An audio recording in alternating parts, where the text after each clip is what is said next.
Yo, what's happening, Raider Nation? It's your boy Soto here. You know what it is, Raiders versus the world. Talking about the team in the world loves to hate, your Las Vegas Raiders. We are live and in charge, everybody. Back over here making it happen. What's up, y'all? We're going to talk a lot about what's been happening around the NFL. Talk a lot about what's been going down with the Raiders, with former Raider players, and where we need to go from here. But first, I want to make sure everyone please like, comment, and subscribe. It's free. It really helps the channel out, and it's the absolutely bare minimum thing you can do to help this channel besides doing absolutely nothing. All right, guys, let's get started. So first off, one of the big things that we need to cover is what's the plan here? What's the plan overall? Let's take a kind of a CEO view, a penthouse view of what's going on here, and then we can start drilling down position by position. One thing that we need to realize is rosters aren't built on the first day of free agency. Rosters aren't built on the first round of the draft. Once you get later into the draft, that's where you actually build the depth of your roster. Do you need those big splash signings? Do you need those big splash drafts? Yeah, you need that. But you also need the other stuff too. So I wouldn't necessarily start to panic right now, even though it does seem a little bit lopsided. We are losing a lot of players. We're losing more players than we're bringing in, for sure. I think we've only signed one starting caliber player from another team. And we re-signed a lot of guys ourselves, but there's still a lot of holes still left to be filled. And I think in situations like this is when you really see like the deficiencies in a roster. And I hate to say that, but it's true. We have a lot of work that we need to do on this roster. And when we take a look at how things are happening as far as how this roster is being built, you take a step back from it and you're like, yeah, there's a lot of holes. There's a lot of holes in this roster. I think that a lot of us, me included, we're looking at this roster through Raiders tinted glasses last season, and we thought that we were a lot better than we were. Honestly, we really weren't. When you take into account Davante Adams really not wanting to be there from the very beginning, you can't convince me that he wanted to be there when he wants out after 4 games. He never wanted to be there. I know that RJ had a little, RJ feels one way and I feel another about Davante Adams. I think the fundamental difference between how we feel about Davante Adams is RJ feels like Davante Adams is okay with whatever target share he gets as long as the team's winning. I feel that if Davante is not getting his target share that he believes he should get, it doesn't matter whether the team is winning or losing. He's not going to be happy. So we'll see. We'll see. Puka's going to get 13 to 15 targets a game from Stafford, and we'll see how Davante feels about getting half that, even if they're winning games. We'll see how that works out. But let's stop talking about the poor, unfortunate Davante Adams and his punk ass. I will never forgive him for quitting on this team and faking an injury. I'd love that we got a 3rd-round pick out of the Jets for 9 games. For 9 games of that bum. And they had to pick up his whole salary, which is pretty sweet. That's one of the best moves Telesco ever made. All right. So let's go position group by position group. On the offensive line, we did sign Alex Kappa. Start offensively first, of course. Alex Kappa. Now, look, Alex Kappa before he got injured last season was a very serviceable guard. He was probably in the low 20s, probably low 20s. He was really good with the Bucks, and then he goes over to the Bengals and was really good for a year. And then he gets hurt last season, and it was more of he had a concussion, and then he had some complications from that concussion, which is why he missed. He was on the IR twice last season, and that's a huge reason why he really dropped off last year. Another thing is they really couldn't run the ball, so his grade really dropped because they got rid of Joe Mixon. They really didn't replace him with anybody over with the Bengals. A lot of factors going into why Alex Kappa had a huge drop-off last season. Now, he passed the physical. Everything's going to be fine with him. I think he's a very serviceable guard. Am I super excited about Alex Kappa? No, not necessarily. But I think he's an upgrade to Meredith and Parham. What's up, buddy? You all right? My cat's here, wants to get into the mix.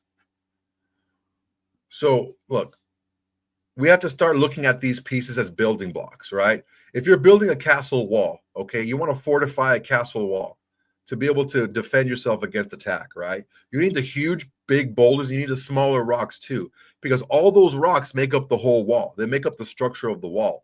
So let's not. I'm gonna guard everyone against really kind of pushing the panic button right now because we're not getting those big name signings. And we're not overpaying. I think that Spytech knows what he's doing, and he's not going to overpay for a lot of these guys that you see people overpaying for. We'll get to that in a second. So that's it on the offensive line. We cut loose Andre James. Jackson Powers Johnson's going to take over at center. Parham has some ability at center as well. I think he did really well in the Senior Bowl and in testing during his draft day, and also his last season, I think, was at Memphis. He played center as well and was pretty good. The issue with Parham is he just doesn't anchor very well, and it's a really big discrepancy when you see a guy like Jackson Powers Johnson who is just taking guys and throwing them all over the place, and then you see guys like Andre James and Dylan Parham getting pushed back into the backfield. It just looks a lot different. I love huge, just big, bulky, mauling offensive linemen. That's what I want. I basically want the size of the Philadelphia Eagles offensive line. And look, when you go to draft people, you have to have kind of a template, right? You have to have a template of what you're looking for. How big are they going to be? What do they run? How agile are they? What are they measurables? All this stuff, right? And Bill Parcells had a great line. He said, "This is what I'm looking for in a corner. He needs to be this tall. His arms needs to be this long. He needs to run this fast. He needs to jump this high. If you don't bring me that, he better walk on water." Because once you start making exceptions, you have a team full of exceptions. So right now, we need to realize who we want to be as an offense, who we want to be as an offensive line, and we need to go after that. That's what we need to go after. And don't settle for less. Because once you start settling, you're settling for mediocre. And I, for one, would much rather someone judge me off of my best than my second best.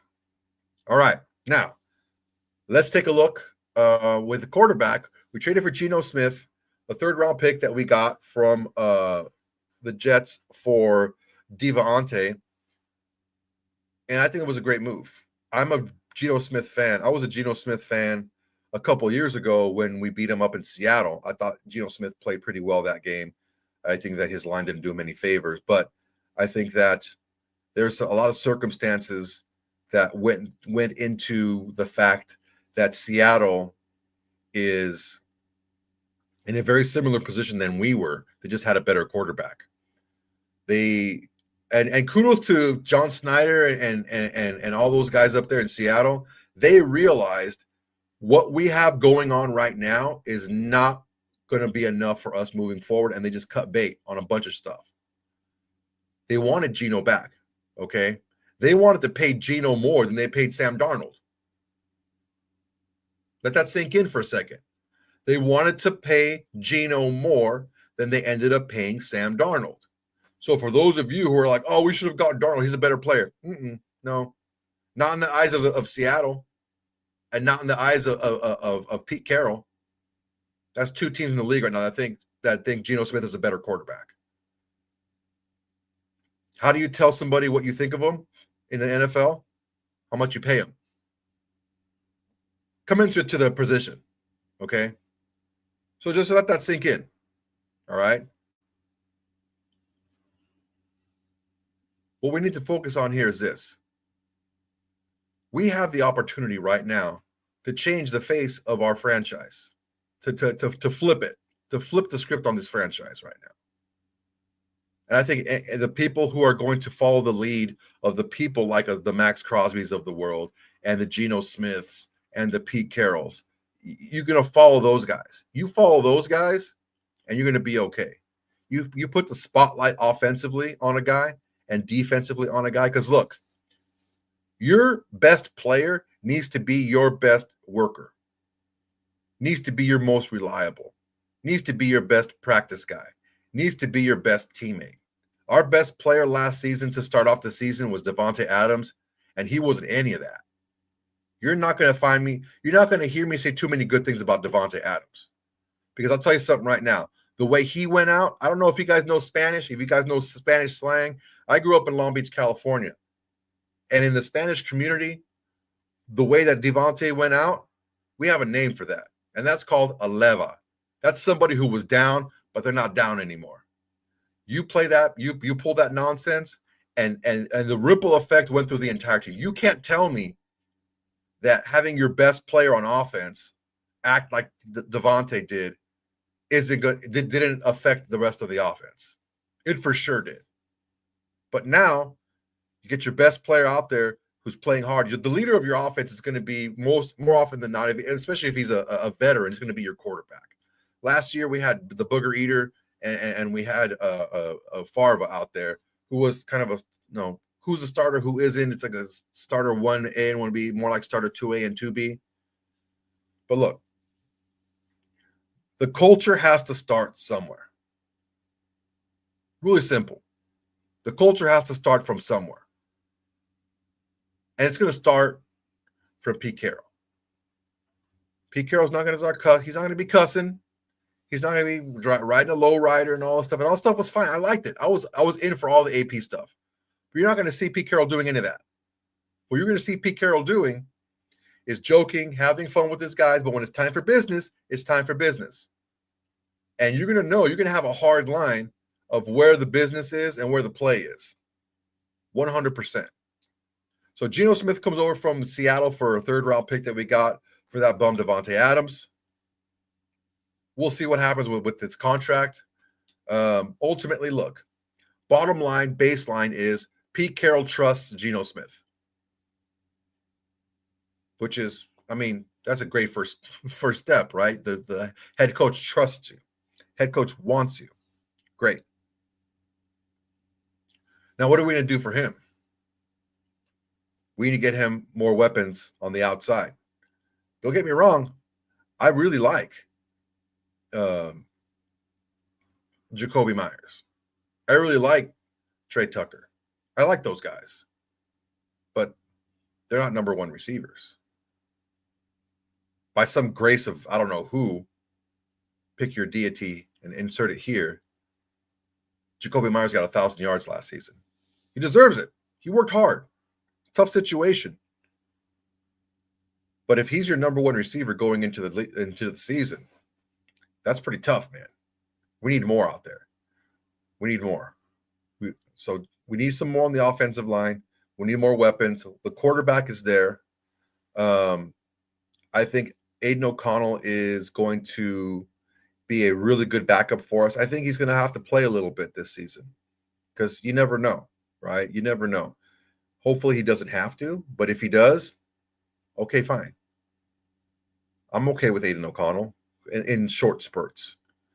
Do we need to draft another quarterback? Yes, I think we do. I think we had a question here. Soto, would you prefer we draft Milroe in the second or trade a fourth for Milton? I think that they have very similar skill sets.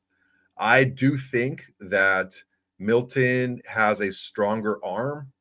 I do think that as regressed as he is, I think Milroe is currently a better passer of the ball. Just for the years and the clock per se, the clock being started, I would probably go with Milroe. I think he's a little bit more of a dynamic runner. I think he brings more tools, although Milton does bring those as well. I'm very sketchy about Milton, although I do like him a lot. Milton found it very hard to start in college. He had to go to a couple different places to start. He was in Michigan, couldn't start at Michigan, couldn't win the starting job there. He transferred to Tennessee, and Hendon Hooker beat him out. And then he was able to finally start when everyone else was gone. Milroe, if you heard me previous in the other show, what we're looking at here is Milroe was done a disservice by the Alabama coaching staff, and I think it was a travesty. I think that they looked at their jobs and they put their jobs ahead of the progression of a player, and it ended up biting them in the end. That lack of progression, that lack of coaching and progressing a player ended up costing them in the long term, because they didn't do very much to progress Milroe as a passer. They just kind of threw him out there and say, hey, be an athlete, which he is. He's a very good one. And the thing with Milroe right now is Milroe will throw a 60-yard bomb on the button, and then the next play he'll overthrow the swing pass by 6 yards. That's just how he's been. I personally think, having watched his tape, and maybe you guys have watched the Milroe tape that I made. Watching Milroe's tape, I feel Milroe's problem is he's so used to being able to tuck and run the ball, he does not set his feet on the shorter passes. He sets his feet on the long passes because he got to really launch it, right? So his footwork is better. On the shorter passes, he wings a lot. He flips a lot of them. He flips it. He doesn't have good mechanics on his intermediate and short throws, which is why those are a little bit more inaccurate. I watched a lot of tape on this guy, and what he does really well, it's good. It's top level. But I think a little bit better footwork will help him out immensely to be able to push these balls, on the intermediate and short routes. There's a quarterback position. As far as the wide receiver goes, I mean, the wide receiver market right now is not super great. Let's see who we have available. Shall we? One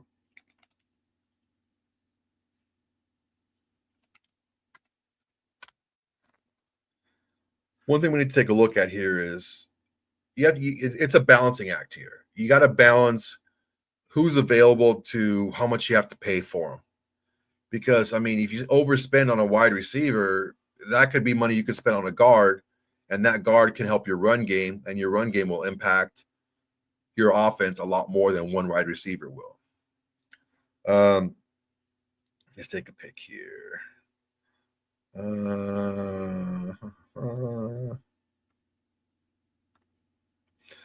Kyle Juszczyk is getting released. So is Cooper Kupp.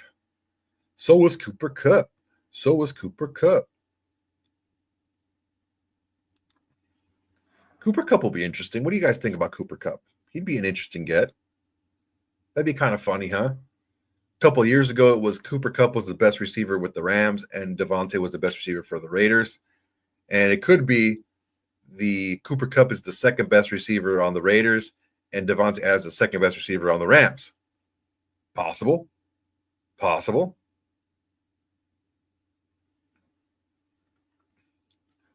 right, let's see what we got going here. You and me both, Derek. Any other quarterbacks the Raiders should be looking at? Everybody. They should look at everybody. Now, here's the deal, though, guys.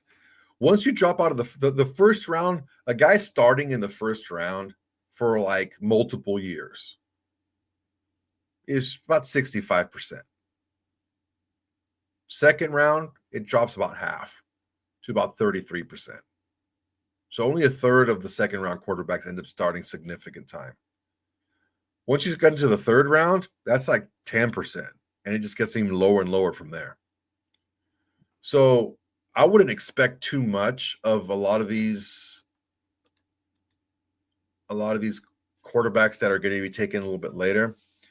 If we're going to take a quarterback and his name is not Jalen Milroe in the second round, I really do think that Jackson Dart will go in the first. If Shador goes, I don't think that we're going to take Shador. I don't think we are.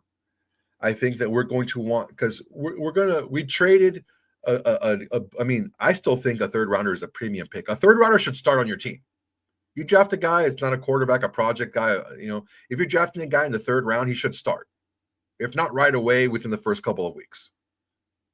That's how I feel. So you're trading a starting player for a quarterback. That's going to be your starter. It is what it is. I understand that a lot of people are out there saying, well, when Pete Carroll was with Seattle the first time around, he traded for Whitehurst and he signed Matt Flynn and he drafted Russell Wilson, and Russell Wilson ended up beating everybody out. Yeah, I get that, but Matt Flynn had one decent, he played like maybe 2/3 of a year after Aaron Rodgers got hurt and had to miss the rest of the season. And he played really well for that 2/3 of a year. That's like the Sam Darnold. That's not Geno Smith. Geno Smith has been playing at a high level for 3 years now. So it's a little bit different. You're bringing in Geno Smith to be the starter. Now, there is going to be a competition, but Geno Smith is the guy.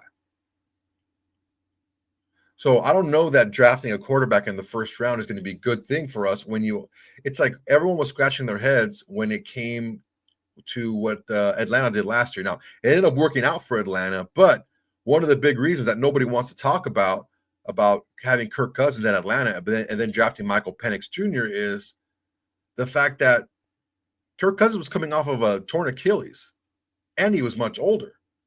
So you take a look at those factors, and it's like, yeah, you kind of want to hedge your bet a little bit, right? I think for right now, for these next 3 years, I think Pete Carroll feels like he has a starting quarterback for the next 3 seasons, at least. So, I mean, Tyler Shuck, that's how you say it. You say it Shuck. It's Shough, but it is pronounced Shuck. Tyler Shuck is an interesting quarterback. He's had some injury history, but the injury history is pretty much centered around his off-throwing shoulder, so his left shoulder. Big kid, 6'5". He's actually really mobile, right?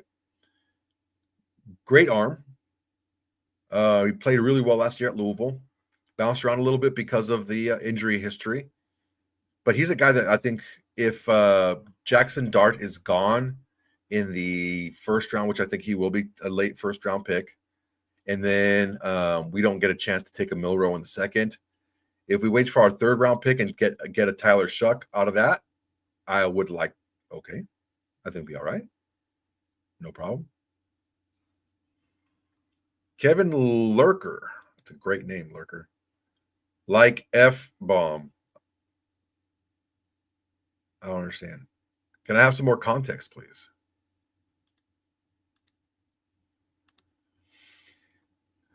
Oh, Henry Standard, thank you. I'm all on board for trading back if you don't have one of the elite guys.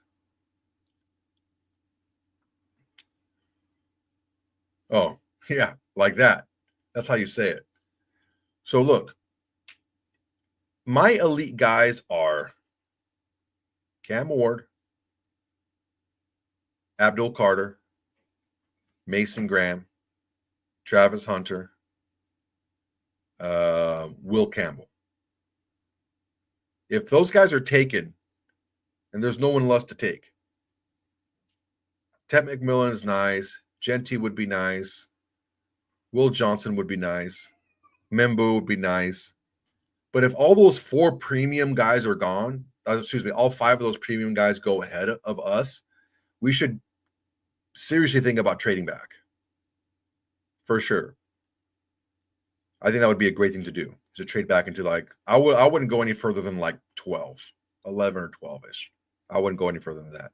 The furthest I would go back is maybe 12 with the Cowboys. The Cowboys are probably going to, they would probably go up there and draft Genty. But look, this first day of free agency is where teams overspend. Rarely do you see teams overspend on players the second, third, once free agency actually hits. Excuse me. Damn. I didn't even eat dinner yet. But rarely do you see. That's one of the things that people don't know about podcasting. Like the podcasters have to project their voice more. So like you're using your diaphragm. That's something. I mean, look, when I first started doing this like 5 years ago, I was just a guy off the street. I didn't know anything about broadcasting, about putting together rundowns and producing and all that stuff. Nothing. So I'm learning as I go. And now I'm learning that you have to kind of project from your diaphragm, right? So if you're drinking water and you're talking and you're pushing the air out, you gotta, burp a little bit sometimes. But look, the thing that we got to focus on is I like that we're being patient in free agency and not overspending. Nobody that we got was an overspend. Maxx, can we talk about that for a second? We saved ourselves $10 million a year signing Maxx when we did. Because 2 to 3, 4 days later, Garrett signs up for $10 million more per year. That's a big win for us. So look, receiver-wise, we need some receivers. We need some help at receiver. We need somebody out there. There's got to be something out there.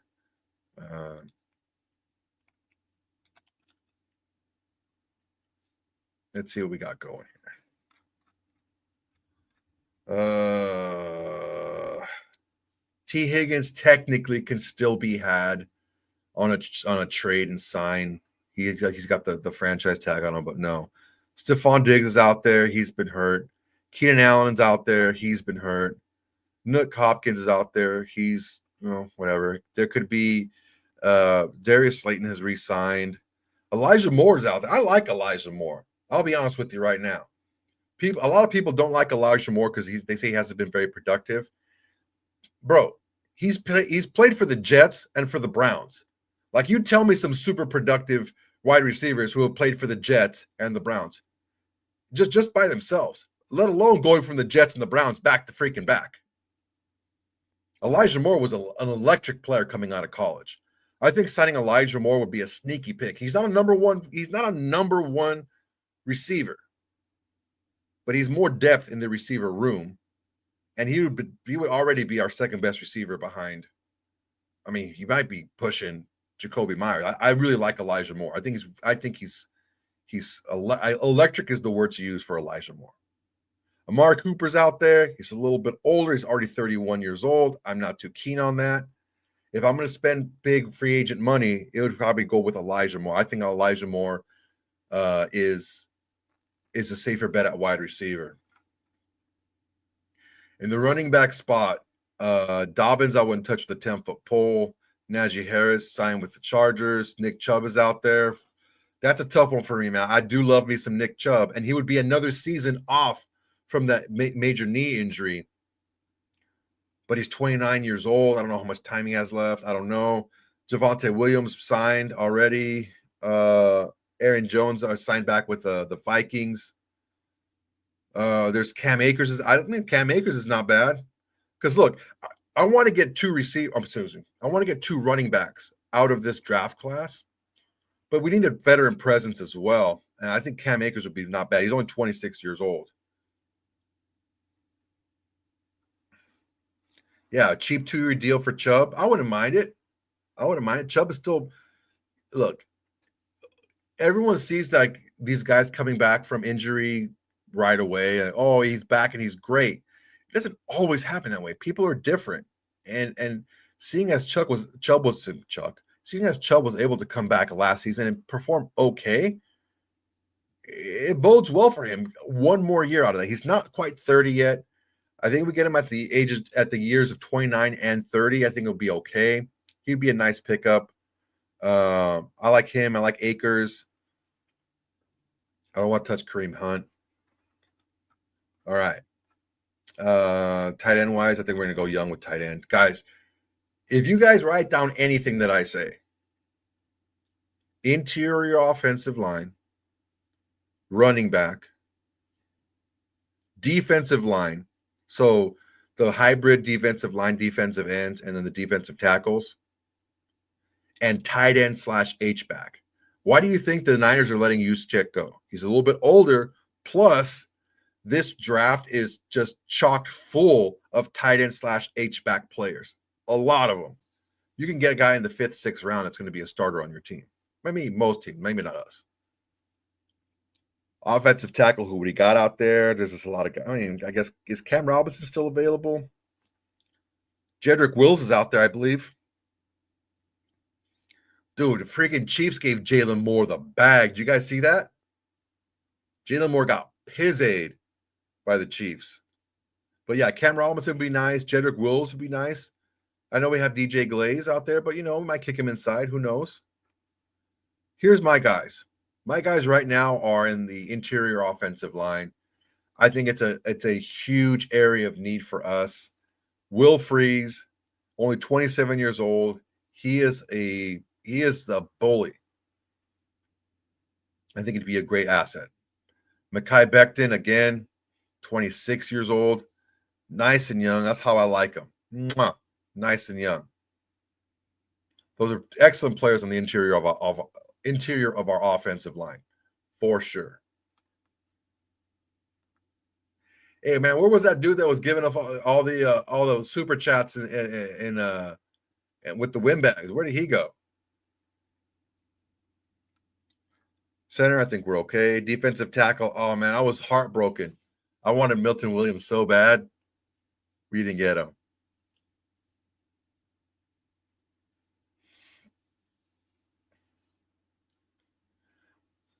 Levi Onwuzurike is available from the Lions. That guy's a beast. He's a defensive tackle from the Lions. He didn't play a lot in his early career, but he's come on late. He's only 27 years old. If you guys watched the video on emergency backup plan players, he was my guy, one of my guys, Milton Williams and him from the Lions. I think it's a nice pickup. There's a lot of guys available in the draft as well too. I don't know if we're going to hit that up, but I think hopefully we get one more veteran guard on this team. Kevin Lurker, Lincoln Kennedy likes Freeze. Dude, I like Freeze, dude. Lincoln Kennedy, you know why Lincoln Kennedy likes Freeze? Because Freeze is like a Steve Wisniewski. I know that's blasphemous, but that's how he plays. Think of like a little bit more mobile Jackson Powers Johnson. That's Will Freeze. That's who that is. Would you like another one? Raise your hand. I would. Sam the Man. What do you think about Merrick leaving? I mean, good for Merrick, dude. He got paid a freaking bag and a half. Good for him. Good for him and his family, bro. I wouldn't pay him that much.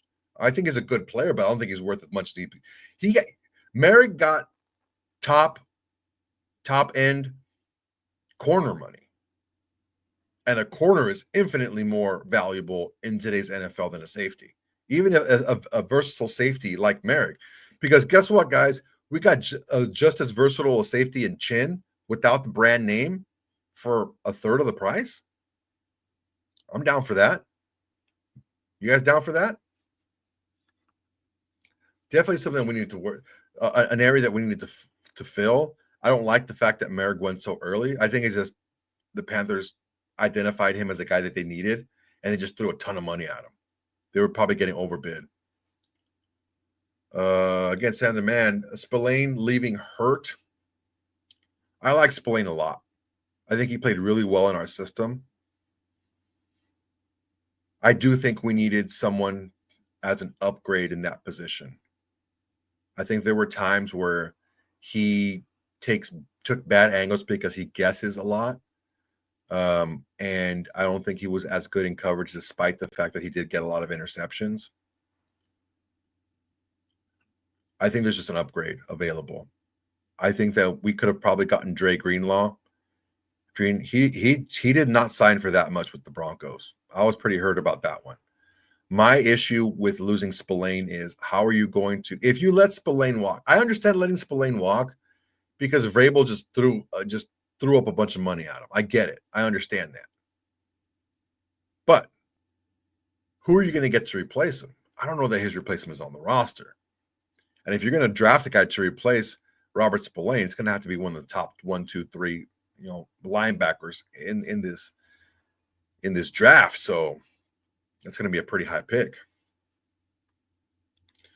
We keeping Diablo and Epps now. I mean, if we keep Diablo, maybe, Carroll can make something more out of him than he is.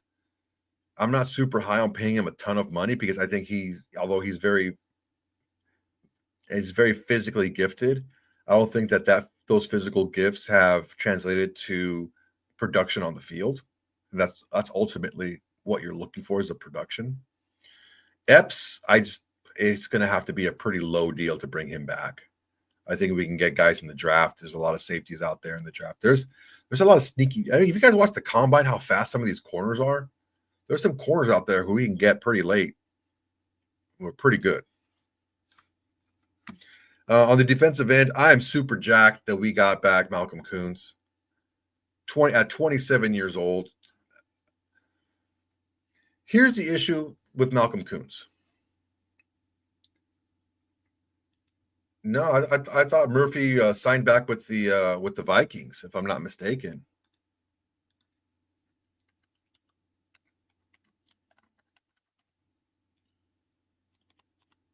Let me double check. Yeah, dude, Murphy signed with the Vikings, 3 years, $66 million. Damn, that's a lot of money, but he's worth it. Byron Murphy is worth it. Murphy's worth it. He had 6 picks last year. 6 picks. I don't think the Raiders as a team had 6 picks. Henry Standards, are you going to have a live stream before, during, or after draft? What do you guys think? Should I go live during the draft?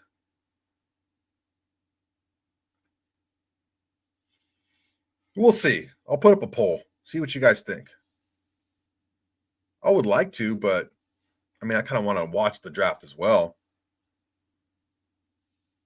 Last year I went live and like nobody freaking came on. It was just me and Sam the Man sitting there staring at each other. It was me, Sam, and London Raider freaking just staring at each other like, all right, what's up? What are we doing now? Yeah, man, I can do it. You remember that, Sam? We were just sitting there, it's like, all right, there's 7 people in this freaking room. Oh, go live at a location, huh? I might be able to do that. Let me think about it. I don't know how many bars are going to play the draft. It's kind of a niche thing. We'll figure it out. Okay, so defensive end, edge rusher. I'm really digging it. I'm really digging Malcolm Koonce coming back because, look, think about Malcolm Koonce's 3 years or 4 years. First year, played a little bit, but he was more of a project guy.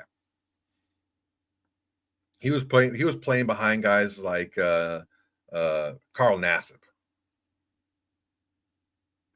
His second year, he was playing behind Chandler Jones. Okay. And Chandler Jones, I honestly think Koonce was better than Chandler Jones, but Chandler Jones was JMD's guy. So he didn't get any snaps. Last season, or that was the first 2 seasons ago, he's playing behind Tyree Wilson because Tyree was like the rookie high draft pick and again, another one of JMD's guys. So he's playing behind these guys that he's better than. And I think the team as a whole knew that Malcolm Koonce was a better player at the time than Tyree Wilson, but they wanted to throw Tyree Wilson out there because he was the high draft pick. I think the true play of Malcolm Koonce was those last 9 games that he started where he got 7 sacks in 9 games. That's Malcolm Koonce. Because when he was finally given the run, he showed the ability to set the edge against the run as well. And he showed the ability to get after the quarterback. I love this for everybody involved. This was the perfect signing for Malcolm Koonce and the Raiders. It's only a 1-year deal. It's 12 million, which is not cheap, but for an edge, it's a premium 5 position. You see guys make Myles Garrett's paid $40 million.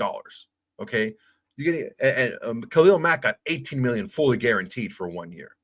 So you give Malcolm Koonce 12 mil for 1 year as a prove it / show you're healthy deal. That's exactly what I said in all of my shows beforehand. I said you sign them to a short prove it deal because it's better for everyone involved. It's better for the Raiders and it's better for Malcolm Koonce. We get to get a taste of Malcolm Koonce and how much he has recovered from his injury. It doesn't cost us too much. And if he's okay, then we just sign him for a longer deal. We have the ability to sign him prior to we have that window of signing your own guys before anyone else can. We can do that. The prove it deal for a 1 year is excellent for Koonce too, because he gets to get that deal out of the way. He gets to prove himself to be who he was in the last half of 23 this season, and then get a better deal next year. If he signed a crappy deal this season for multiple years, if he balled out this year, he's screwed. He already signed a crappy deal. So this is the best thing for everybody involved. We get the peak for cheap, right? We all love a cheap peak. And Koonce gets the ability to get the BS year kind of out of the way, the BS money year out of the way. It only costs him 1 year. And he can go ahead and sign another contract, bigger one. So I think that's a great deal for Malcolm Koonce. Who else is out there? No one really of any. I mean, Ojulari's out there. I like Ojulari. He's only 25 years old, I think. They have a lot of guys. They got Burns. They got Thibodeau over with the Giants. Dexter Jackson. Ojulari just kind of fell through the cracks. All right, linebackers. Zach Bond re-signed. Greenlaw's going to the Broncos. Ernest Jones re-signed with the Seahawks. Nick Bolton's going back to the Chiefs. Jamie Sherwood, is he still available? Levante David went back with the Bucks. Bobby Wagner went back with the Commanders. Eric Kendricks, he's 33 years old, don't want him. Kaiser White is 29 years old, don't want him. All right, what do we got here? Bernardo Turner. Are Raiders still drafting a quarterback in the draft? Yes. I really do believe that the Raiders are going to draft the guy. I don't think they're going to draft him in the first round, but I think they're going to draft the guy.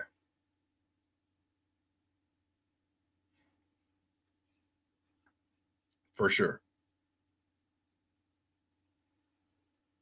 We got to face facts here. Okay, we got to face facts. The facts are this. Geno Smith is 34 years old. He's not old. He still has a good 3-4 years in him of peak play.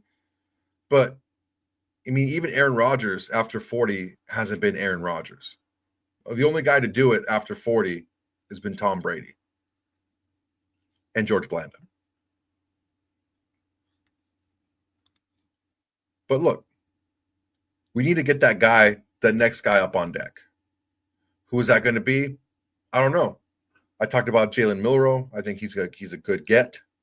I think he's somebody that we can progress. I think in a Chip Kelly offense, Jalen Milroe would be amazing. He's going to have to sit for a year or two, which is fine because we have Geno Smith. No problem. As far as Sanders goes, I don't know that it's fair. And it's not about being fair, but if you want to win, you should give Geno Smith everything he needs to win. I don't know that drafting Sanders at number 6 is necessarily giving Geno Smith what he needs to win. As head-scratching as the move was last year when the Falcons picked Michael Penix Jr., where they had Kirk Cousins, it would be even more of a head-scratcher if we picked Shedeur Sanders at 6 when we just got Geno Smith. And you want to talk about, well, look at Russell Wilson. They traded for a guy, signed a guy, and they still got Russell Wilson. Yeah, they got him in the third round. We need to build the best team we can around Geno Smith right now.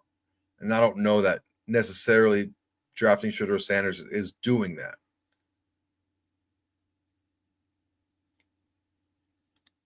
Would I trade back into the first for Dart? No, I wouldn't trade back into the first for Dart.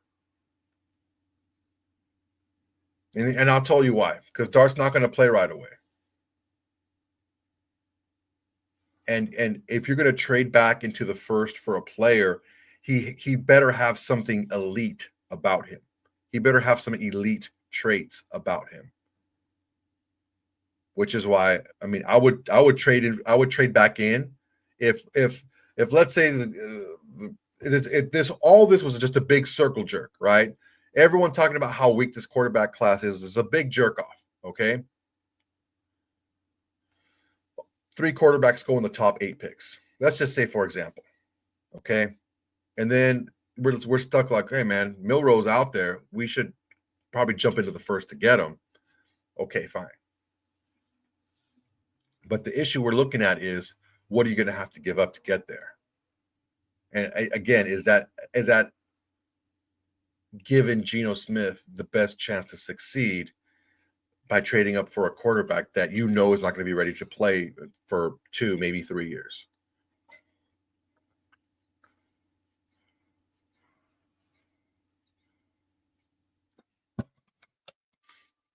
Bernardo Turner, Deion said he don't mind Shedeur sitting behind Geno Smith.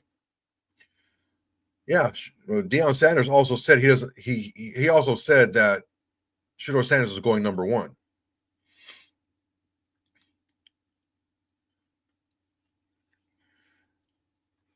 Yeah, I don't really. I like Henry. I like talent. You know, I like talent. I don't want an undrafted rookie quarterback. That's not what I want. I want a talented guy. You know, that's just me. I want a guy with something that I can work with. And the Brock Purdy's of the world happen once every generation. The first generation that we've seen something like that happen recently was Kurt Warner. Then the next one was a late pick in Tom Brady, and the one after that has been Brock Purdy. So the Brock Purdy, that's been used up already. Okay, that one's been used up. We're not going to find a guy like that anymore. That's not going to happen. Shedeur is a very accurate passer. Yes, I like Shedeur a lot. I don't dislike Shedeur Sanders. I dislike him for the Raiders at 6 when you already have Geno Smith, because you need to build a team around Geno Smith if you want to win. Because if you build the team around Geno Smith, he's shown he can produce for you. His best season was when he had the best team around him. I like Will Howard too. There's something to like about all these guys. The issue, look, you got to think of it this way.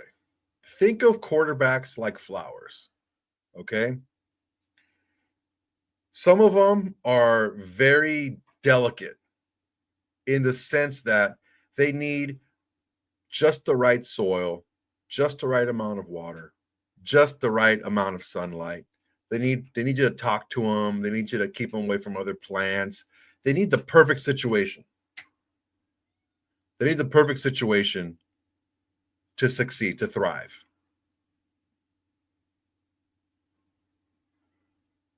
Some other quarterbacks are like a succulent or like a cactus. They can thrive anywhere, right? Hey, fool, what are you doing? Get out of there. Get out of there. Get out of there.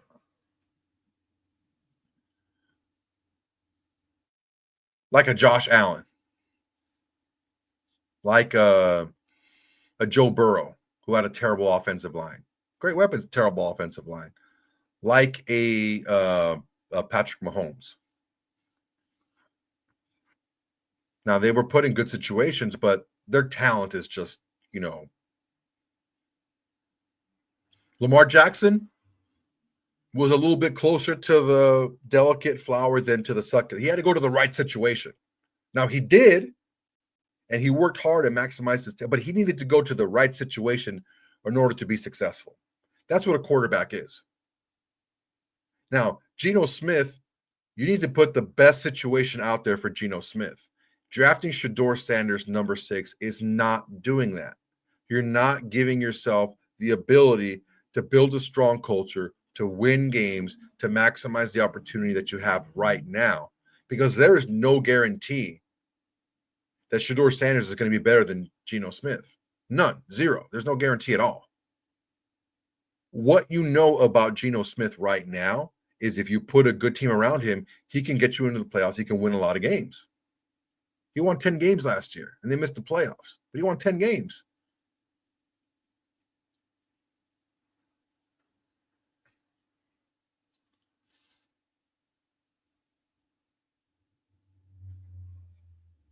Bernardo, I don't disagree with you. I don't disagree that he can be a very good player.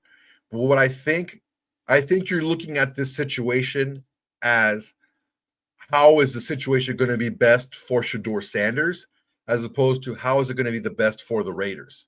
Right now, the best situation for the Raiders is to build the best team they can around their quarterback, Geno Smith. That's the best situation for them right now. That's how I feel.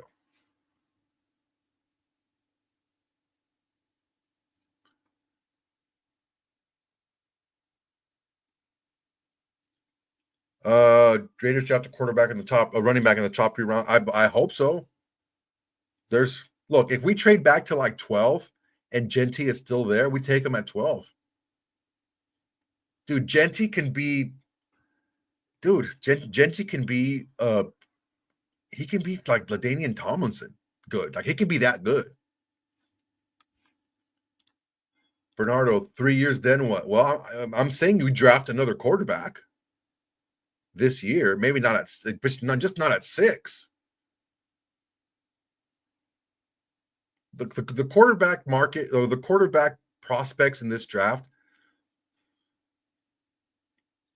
the top 2 quarterbacks, and this is about rating, okay? This is not like a for sure thing, but you know what? A lot of people that know a lot about this are saying this as well.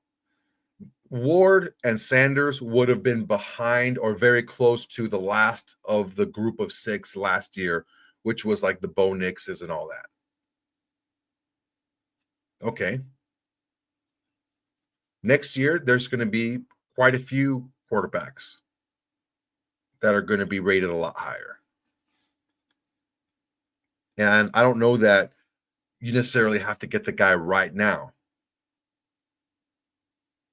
I mean, if you feel you seem to be very set on taking Shedeur Sanders at 6.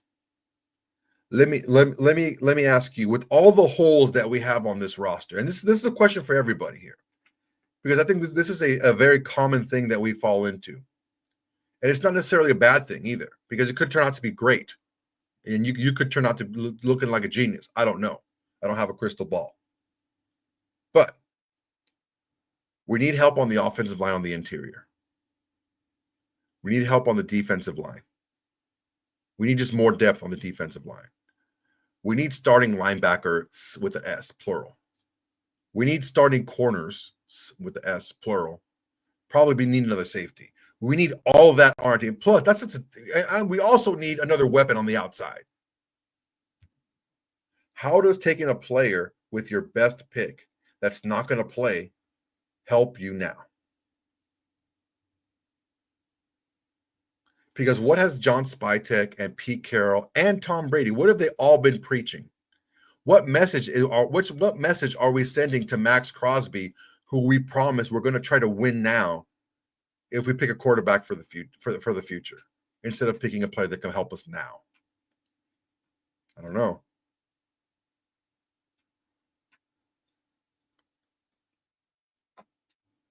That's the deal, man. That's the long and short of it. I don't know.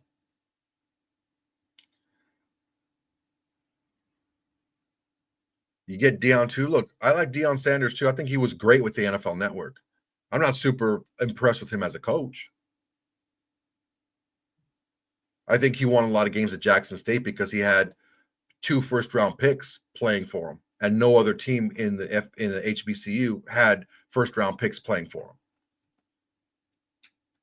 I think people try to put a better coaching light on Deion Sanders because of what he did with Colorado. It's different. Like Harbaugh turning around Stanford is different than Deion turning around Colorado. Because Harbaugh turned around Stanford with the same players that were there. Deion turned around Colorado with all new players. So it's different. He didn't turn around that one-win team to make it a better team. He got rid of that one-win team and just brought a whole new team in. So it's a little bit different. I like Shedeur Sanders. Maybe if we trade back and Shedor's still there at 12, we get Shedeur at 12. I'm okay with that because we get more picks to fortify our team. But at 6, there's too many players there that can help our team right now to get a Shedeur Sanders, especially when you just got your quarterback. That's just how I feel. You can feel different, and that's okay. I don't think any of us knows if we're going to be right or wrong until like 3 or 4 years down the road. Let's take a look real quick before we sign off at who's available in next year's quarterback class. Shall we?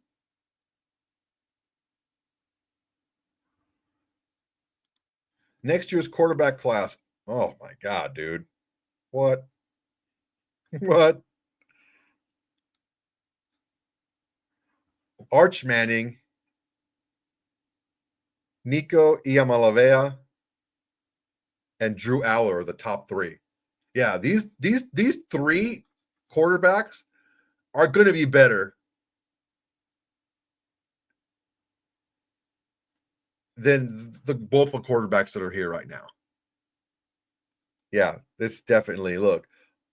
Arch Manning, the kid Nico from Tennessee, Drew Aller, Lenore Sellers from freaking South Carolina. That guy is a freaking stud. Garrett Nussmeier. Oh my God, dude. There's a lot of guys. Carson Beck's going back. Connor Wigman from A&M. Yeah, man, there's a lot of players next year, dude. There's a lot of quarterbacks next year. I think next year's class is going to look a lot more like last year's class than this year's class, for sure. If we miss out on a guy this year and we ended up going with Farva as our backup or whatever, and Gino starting, and we get a quarterback next year, I'm okay with that. I'm just saying the end all be all is not taking. We're not our season is not going to be won or lost if we take Shedeur Sanders. All right, guys, I'm going to leave you in a little bit, but I want to talk a little bit about the second day of the free agency period, and they can't sign yet, but they can agree to deals. What we're looking at here is teams don't overpay the second day. Teams overpay day 1. That's when you overpay for players. There's still a lot of really good players available at a lot of positions of need for the Raiders. Let's cross our fingers on offensive line. Maybe we'll get a receiver. Maybe we'll get a corner. Asante Samuel's still out there. But I see us getting a nice couple more pieces to fill this roster out. And then the draft is just going to be to kind of round us out. Let me know what you guys think, guys. You guys are awesome, dude. I appreciate you guys hopping on over. I know I had already had this scheduled out earlier today, and then RJ hits me with, I'm going to go live at 8. I'm just like, well, dude, I'm already going live at 9. Whatever. It is what it is. But okay, guys. All right. I appreciate you guys. You guys have been great. Make sure to like, comment, and subscribe if you haven't already. And until next time, everybody. Peace, fellas.